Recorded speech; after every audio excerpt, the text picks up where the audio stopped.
This all means that we can do something about mental illnesses. It's not something uncontrollable, unknowable inside us. It's our environments, it's the relationships, the cultures that we create, and we can change these. Mind-body connection that when it comes to implementation we kind of throw out the window is real. In fact, I think of ourselves as this collection of trillions of tiny life forms that came together over 500 million years of evolution to create the most perfect environment for the organism that's us to thrive. These tiny creatures all have to row the boat in the same direction, if you will, to continue thriving. And so every time they synchronize themselves into this one direction, it's called a state. And every time we organize ourselves in a certain state, it's an organization that involves our whole body, from our mindset to the cells to the genes that are inside those cells. And every single life form inside us needs energy to maintain itself, to grow and repair itself. And every time we change our internal state, which can be in a matter of minutes, the energy allocation into different parts of our organism changes. And this energy in motion gives us emotions. So emotions are simply tools that we can use to align our internal states with our behaviors, our environments, and get a really accurate read on what helps us and what hurts us in everything that we experience in life. Now, there are two very important basic internal states. That one is the self-protection state, which is activated through our mitochondria at the cellular level when it senses any threat in our cell environment, or through our nervous system when we notice or sense something that's threatening us, or associate something with something that threatened us in the past. The feelings that tell us our organism has shifted into self-protection state are feelings of hate, anger, disgust, and the feelings that tell us our organism has shifted into a state of growth and self-regeneration and relaxation is feelings of love and joy. When it's in a self-protection state, our organism moves most of its energy into the organs that will be required for self-protection, for survival.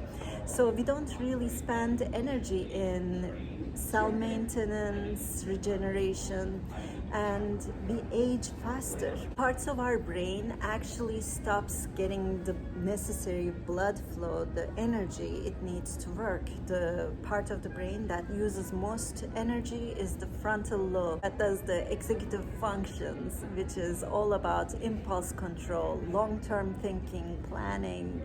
And when these parts go off, then the decisions that we make become more emotional. Activation of this internal state can be experienced as self-sabotage, as irrational decision making, as ADD, ADHD. And the energy that's being spent during the self-protection mode increases 20, sometimes 25 times what we normally spend when we're in self-maintenance and love mode, as I call it. Where does the body get all that energy? There's a limited energy that we have. It redirects the energy that's being spent on maintaining cells, on cell regeneration, and the energy that's sent to certain organs that consume a lot of energy, like the brain, are decreased. The way that we experience mental illness symptoms, all of those symptoms are individual ways this self-protection state expresses itself in different people according to your genes, according to your experiences, according to what your triggers that activated that state in the first place. And so the difference between feeling depressed and having a major depressive disorder is having this state activated for a short time versus actually getting stuck inside this state of self-protection. And what turns this state off is getting a signal for your nervous system and your cellular stress threat response that the coast is clear, and for that signal to continue for a long time.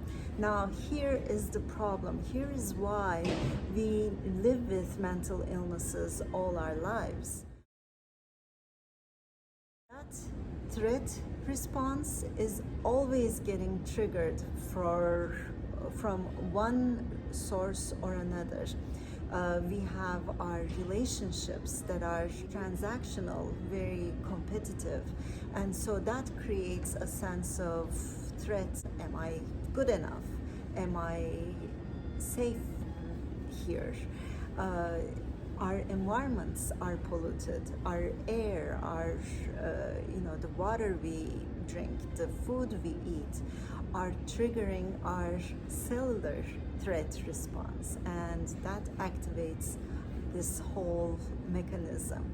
And the systems that we live in, think about the healthcare system, the transportation system, all the times where you feel ashamed, for example, if you're poor and you have to use the transportation system and you can't pay, you're faced with a criminal charge for not paying your entry to the metro station, right? That activates your self-protection state.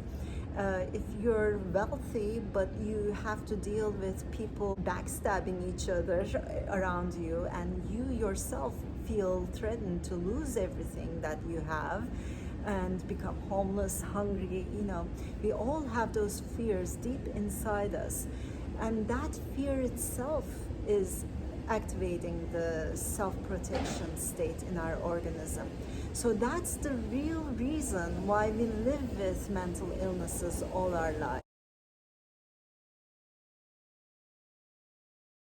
Now, let me tell you why all this news makes me extremely happy, because this all means that we can do something about mental illnesses. It's not something uncontrollable, unknowable inside us.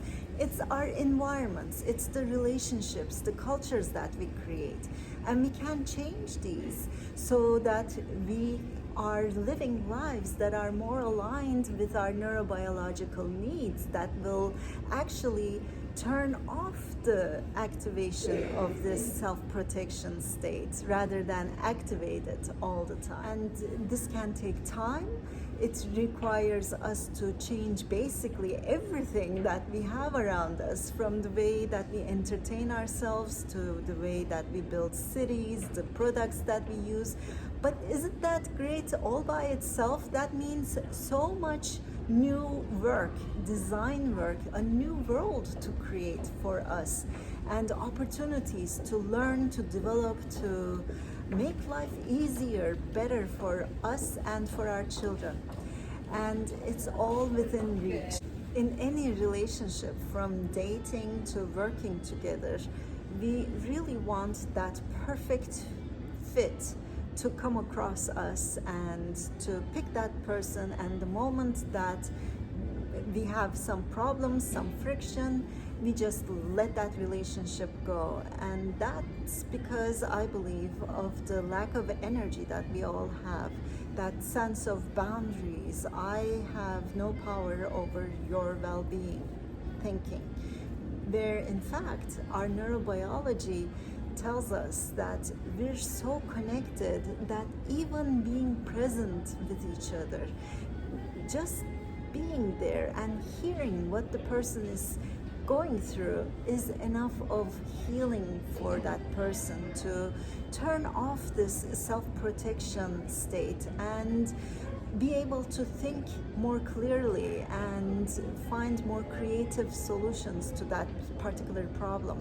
And that's where the solution lies. Emotions inside us are constantly giving us clues about what's helping and what's hurting us. Simply by tuning into these and understanding where they're coming from, we can make the whole world of a difference in our health and well-being.